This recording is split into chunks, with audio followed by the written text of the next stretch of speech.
Bienvenidos a esta charla del porqué de buscar mercados externos para mi negocio en este congreso online de mujeres ejecutivas en América Latina. Mi nombre es Fernanda Campuchiani y primero que nada quería agradecer a los organizadores de este evento, a Artigas Coaching, por la iniciativa y por la invitación para que participara en este evento. Para mí es realmente un placer compartir con este panel de expositores.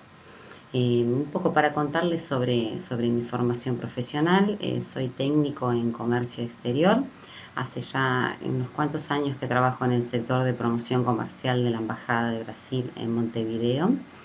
Y paralelamente estoy desarrollando un emprendimiento profesional que ofrece servicios de comunicación escrita en redacción, corrección y edición de textos en plataformas digitales para empresas e instituciones.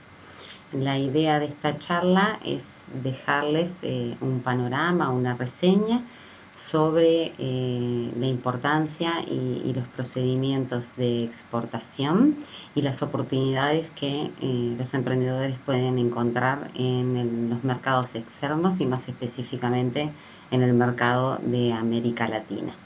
Cuando salimos, cruzamos fronteras para vender nuestros productos en el exterior, nos estamos enfrentando a nuevos mercados, a nuevas prácticas, a nuevas reglas, a nuevos costos y a nuevos riesgos. Con la intención de atender estos puntos es que he elegido los siguientes puntos a tratar en esta instancia. Vamos a hacer una breve introducción al comercio internacional. Vamos a hablar de los procedimientos para la exportación de productos. Vamos a hacer un paréntesis sobre la exportación de servicios, que tiene sus particularidades. Y por último vamos a intentar responder la pregunta del título de la charla, haciendo un breve análisis y sacando algunas conclusiones. Bueno, vamos a dar una introducción al comercio internacional y vamos a empezar por el panorama regional. A nivel mundial existe una organización que regula las normas y establece los requerimientos para facilitar el comercio entre los países, que es la OMC, Organización Mundial de Comercio. La podemos considerar el mayor paraguas en donde se albergan los principales acuerdos comerciales de facilitación y de accesos a mercado. Actualmente está compuesta por 164 países y el objetivo de la OMC es proporcionar las normas y los reglamentos para que el comercio sea más fluido, más previsible y libre. A nivel regional existe un paraguas menor, que es la Asociación Latinoamericana de Integración, ALADI, que desde las últimas décadas viene desarrollando una malla de acuerdos que han desgravado el comercio entre los países de la región. El principal instrumento que se usa son los acuerdos de complementación económica de alcance parcial, dentro de los que se inscriben los acuerdos bilaterales, los acuerdos regionales como Mercosur y el Pacto Andino, y han logrado en esta última década desgravar la gran mayoría de los productos que se comercian entre los países. Son 13 miembros en los países que conforman la ALADI. Son Argentina, Bolivia, Brasil, Chile, Colombia, Cuba, Ecuador, México, Panamá, Paraguay, Perú, Uruguay y Venezuela. Este grupo de países representa un mercado de 20 millones de kilómetros cuadrados de extensión y más de 510 millones de habitantes. Es un mercado muy interesante y que despierta nuestro interés para buscar más ventas para nuestros productos. ¿Qué ventajas nos ofrece el comercio en la región? Siempre se dice que para empezar a exportar es bueno empezar por el barrio. Lo principal son las preferencias arancelarias, que como mencioné, esta malla de acuerdos de la ALADI nos otorga, así que nuestros productos van a llegar a los países con una ventaja en comparación con proveedores de Europa, de Asia o de Europa. Además de las preferencias arancelarias, tenemos que tener en consideración la afinidad cultural de nuestros pueblos. Somos países hermanos que nos conocemos y facilita el entendimiento y la comunicación entre los empresarios. Y en el tema de comunicación, el idioma es fundamental y otorga una gran ventaja. Si ponemos como ejemplo el caso de Europa, en un pequeño territorio se hablan idiomas tan diversos como el español, el portugués, el italiano, el francés, el alemán y el inglés. Comparándolo con nuestra enorme región aquí en América Latina, solo manejamos dos lenguas, el español y el portugués, que además son lenguas hermanas y que se complementan. Por ser vecinos y por manejar estas lenguas similares, un empresario brasileño, por ejemplo, puede comunicarse de forma verbal o escrita, hablando en su lengua natal, con un empresario de cualquier país del resto de América Latina hispanoparlante, y él también hablando en su lengua natal, y pueden tener un entendimiento fluido y constante. Otra de las ventajas que tenemos de comerciar entre países de la región es la logística. Los costos de los fletes internacionales en las exportaciones tienen una incidencia importante, y las distancias en este caso son una ventaja para abaratar los costos del producto. ¿Qué opciones tengo para internacionalizarme? En realidad podemos definir tres etapas. La primera es la exportación propiamente dicha. Consideramos que una empresa se encuentra en esta etapa de internacionalización en la exportación cuando exporta de forma regular a mercados externos, cuando los mercados externos forman parte de su cartera de clientes. Como etapa más avanzada podemos pasar a esquemas de asociación. Estos son asociaciones estratégicas que se hacen con empresas locales del país de destino para el desarrollo, la promoción y la atención postventa de los productos. Podemos mencionar en esta etapa el modelo de franquicia internacional. La franquicia internacional es la repetición de un modelo de negocio en otro país, a través del pago de un royalty por parte del franquiciado al franquiciador. Y por última etapa tenemos la instalación de una filial en el exterior. Esta etapa sí es bastante más avanzada, requiere de una inversión, requiere de un plan de negocios y la decisión estratégica de establecer en otro país alguno de los procesos de nuestra producción y de ventas o todos en un mercado externo o más de un mercado externo. Veamos ahora qué procedimiento tenemos que seguir para iniciar el camino de la exportación. La primera tarea que podemos tener es la identificación de países que pueden ser destino para nuestros productos. ¿Cómo podemos hacer para identificar mercados? La herramienta más fácil y disponible para el público en general es la estadística del comercio internacional. Las estadísticas generalmente son públicas.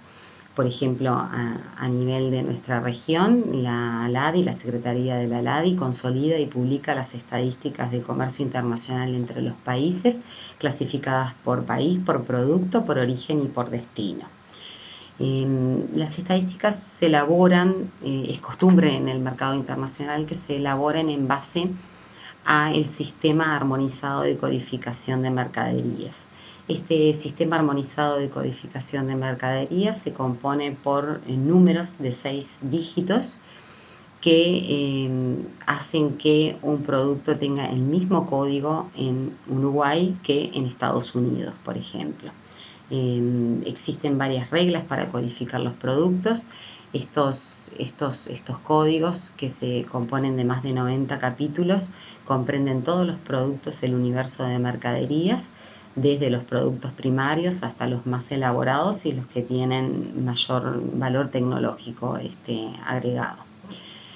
Para poder codificar los productos es bueno que nos asesoremos con algún gestor o despachante de aduanas, porque hay productos que son sencillos de codificar, pero siempre es bueno recibir asesoramiento para tratar con el código correcto. Este sistema armonizado de 6 dígitos sirve como base para nomenclaturas nacionales o regionales que agregan códigos para especificar más los productos.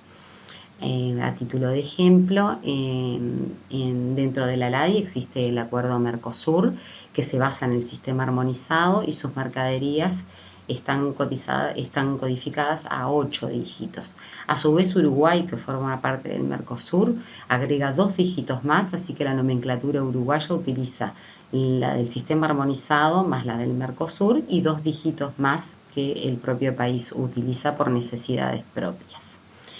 Una vez que tengo identificado el producto con su código, puedo consultar las estadísticas en el sitio de la LADI y poder identificar qué países están importando mi producto y desde dónde lo están trayendo. De esta forma, una vez que identifico el país o los países probables como destino, puedo pasar a identificar clientes en estos mercados.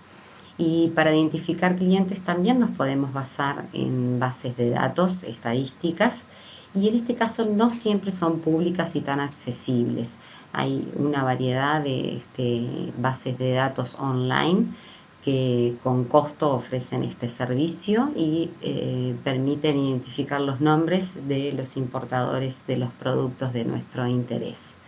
Además de los nombres, tenemos que llegar a los datos de contacto para poder establecer un contacto y ofrecer nuestros productos.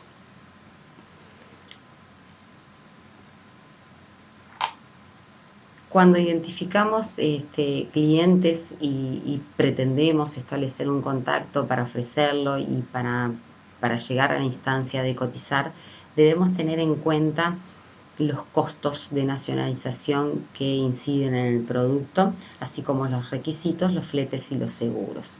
Los costos de nacionalización son aquellos que se refieren a los aranceles de importación, a los impuestos internos y a las tasas. Los aranceles de importación, en el caso de los países de nuestra región, de América Latina, tienen muy poca incidencia, por lo que dijimos que la gran mayoría de los productos se comercian con preferencias tarifarias y en algunos casos estas preferencias, en la gran mayoría de los casos, llegan al 100%, y podemos decir que el impuesto de importación es cero. Lo que sí tienen incidencia son los impuestos internos.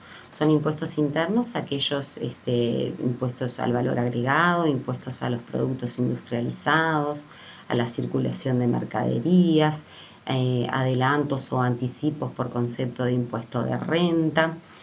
Y estos generalmente se aplican en forma de porcentajes sobre el valor de la mercadería.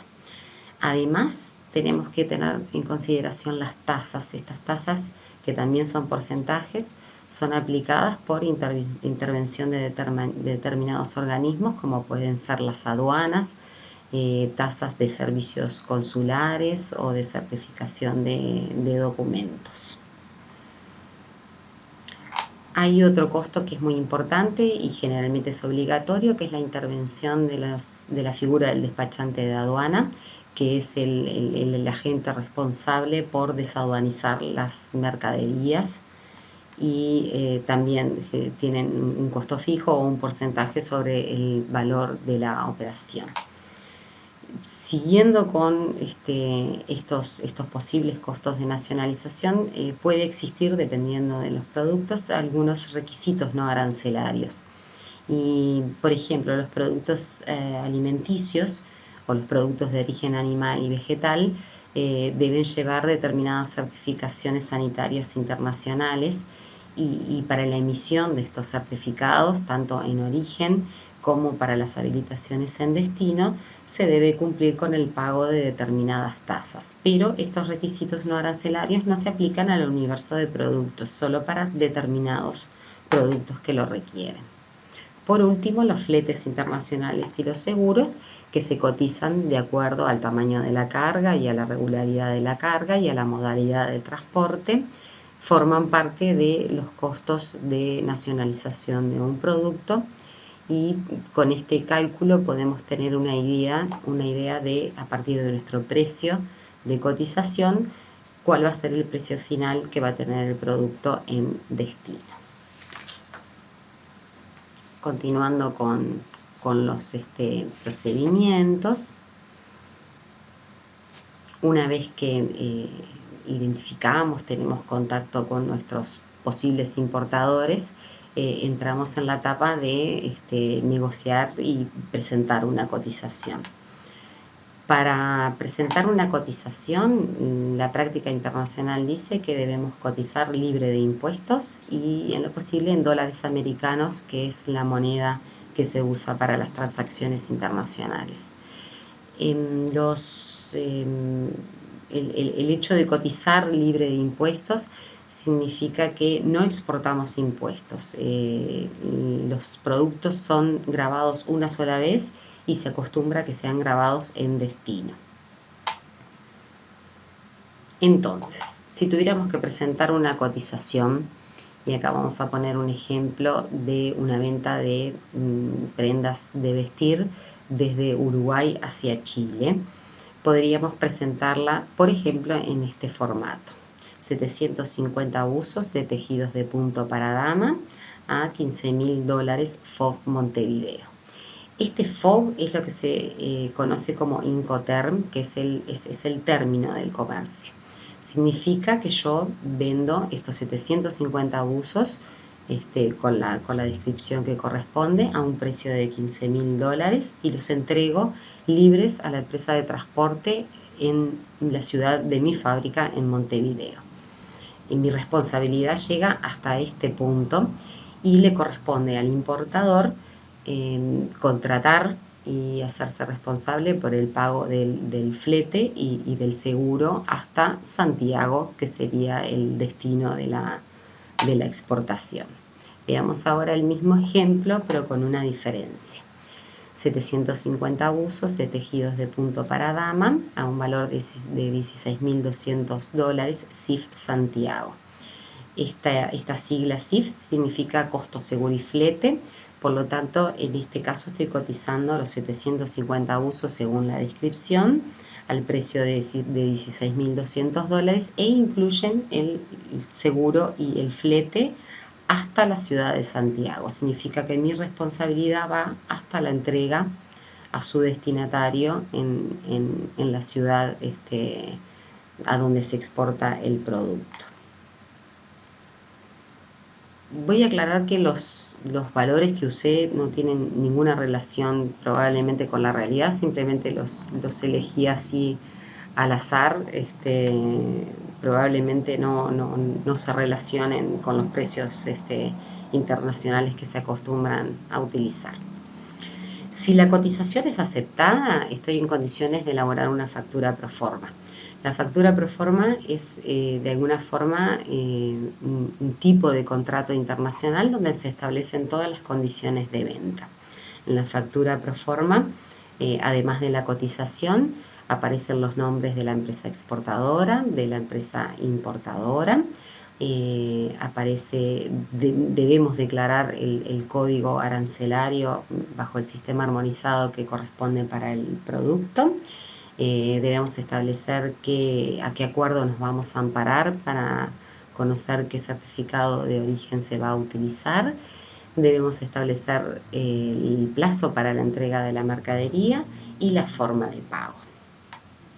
Si la factura pro forma es aceptada, nos vamos a enfrentar al proceso propio de exportación y para ello debemos elaborar algunos documentos y otros los tenemos que solicitar a determinadas instituciones. De los que le corresponde elaborar a la empresa son los siguientes: la factura internacional, que se elabora en los términos de la factura pro forma, solo que corresponde a la operación real, a la operación en concreto, y la lista de empaque, que es un detalle pormenorizado de la cantidad de bultos con su tamaño, con sus dimensiones y su peso de toda la mercadería pronta para embarcar, embalada y pronta para embarcar.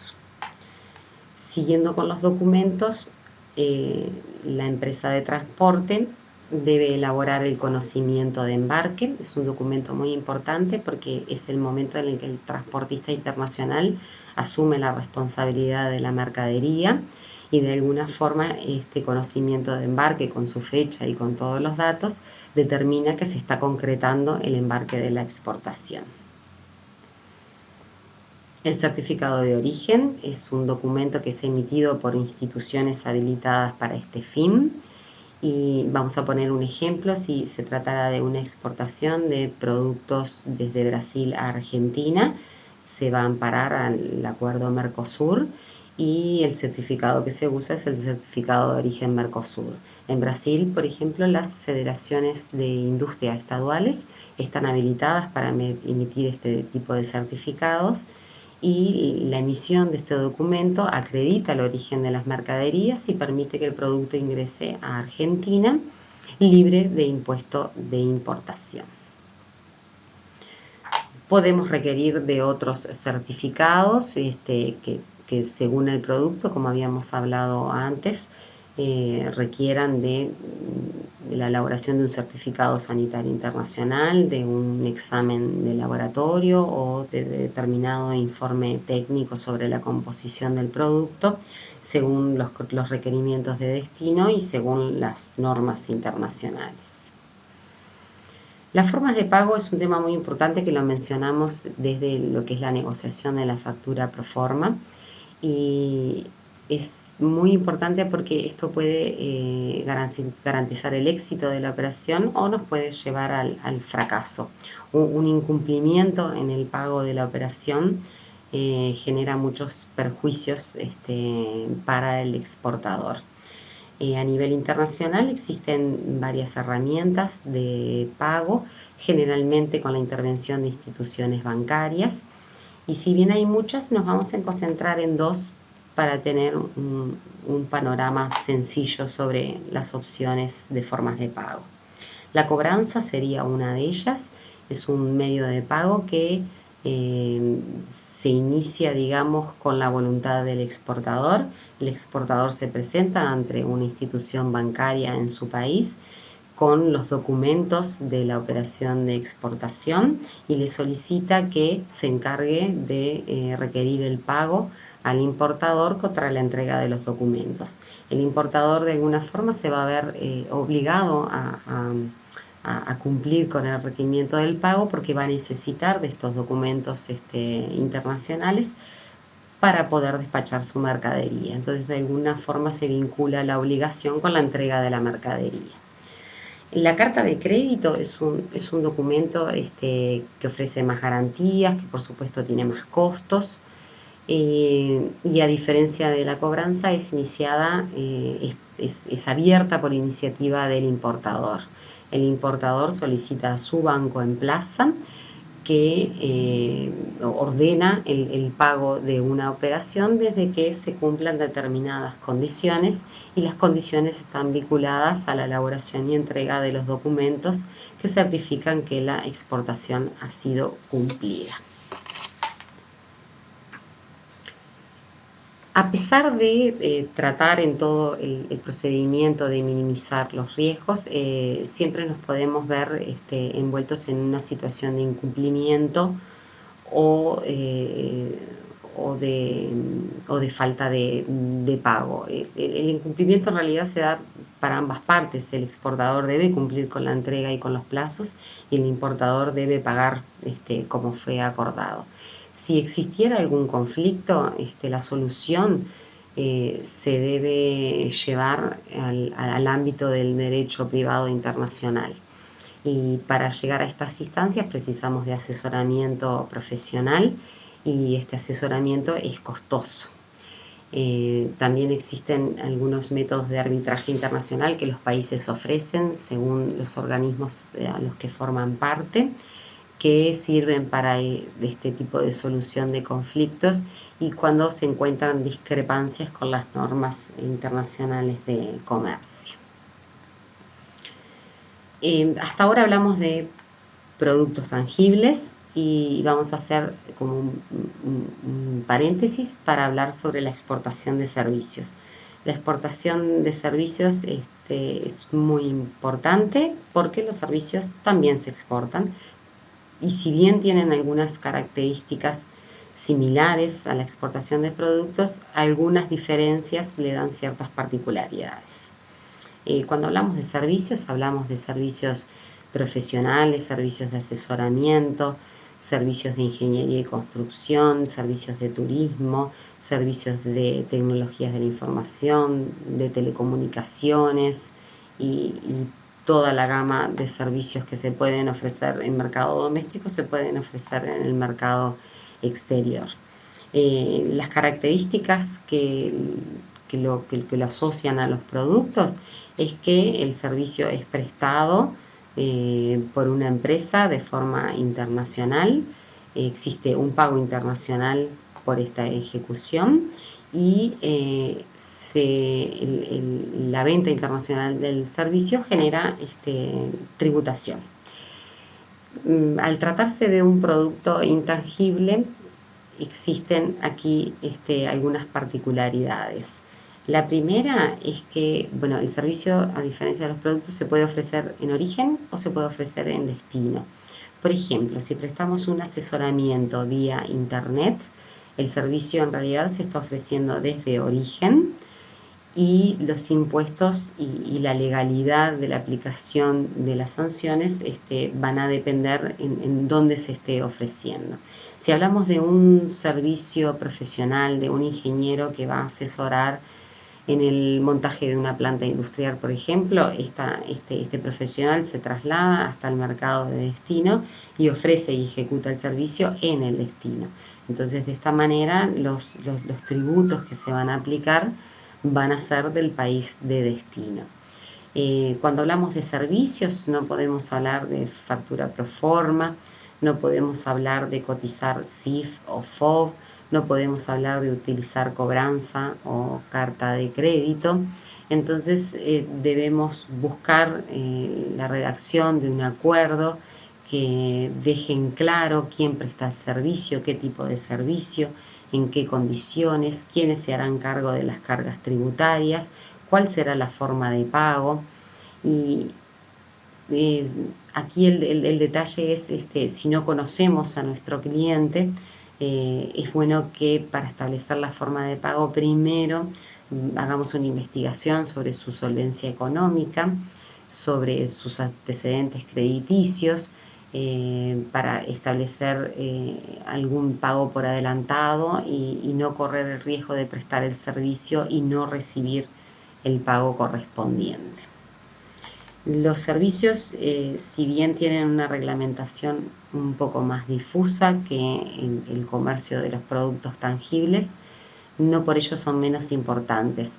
Los ingresos por servicios tienen una incidencia muy importante en las balanzas de pagos de los países y muchas veces terminan complementando o revertiendo saldos negativos de las balanzas de bienes, de las balanzas comerciales de bienes. Bueno, y por último, para ir cerrando, vamos a intentar responder la pregunta del título de esta presentación, que es el porqué de buscar mercados externos para mi negocio. En realidad se contesta sola, porque cuando buscamos nuevos mercados ampliamos nuestras ventas y en definitiva ampliamos nuestras ganancias. Pero a mí me gusta resumir en dos razones más fundamentales que solo el aumento de las ventas. La ampliación, por un lado, porque cuando traspasamos fronteras, traspasamos el límite, el techo que tenemos de nuestro mercado doméstico, y los países externos a su vez nos pueden cada uno de ellos ofrecer infinidad de nichos de mercado. Entonces, esta ampliación es exponencial. La ampliación además lleva al crecimiento. El crecimiento se da porque no solo vendemos más, sino que tenemos que adaptar nuestros procesos de producción y nuestros procesos de ventas. Tenemos que aprender a atender nuevos clientes, nuevas necesidades en nuevas economías, y lo más importante es que debemos aprender a competir con otras empresas. Y no solo empresas de nuestro mercado doméstico o del mercado de destino, vamos a competir con empresas de terceros países, de otras partes del mundo. Entonces, es lo que me gusta llamar diversificación del negocio. Y quisiera dejarles una invitación a diversificar sus negocios, y siempre teniendo en cuenta que estos nuevos mercados, estas nuevas prácticas, costos, reglas y riesgos, además de ser nuevos, son distintos. Y al ser distintos, creo que la clave está en que conocerlos, entenderlos y manejarlos es el primer paso para empezar a crecer fuera de fronteras. Les dejo mis datos de contacto para atender dudas o consultas. Me pueden escribir al mail fernandacampugiani@gmail.com o a través de WhatsApp al 00598 99140 179. Muchas gracias.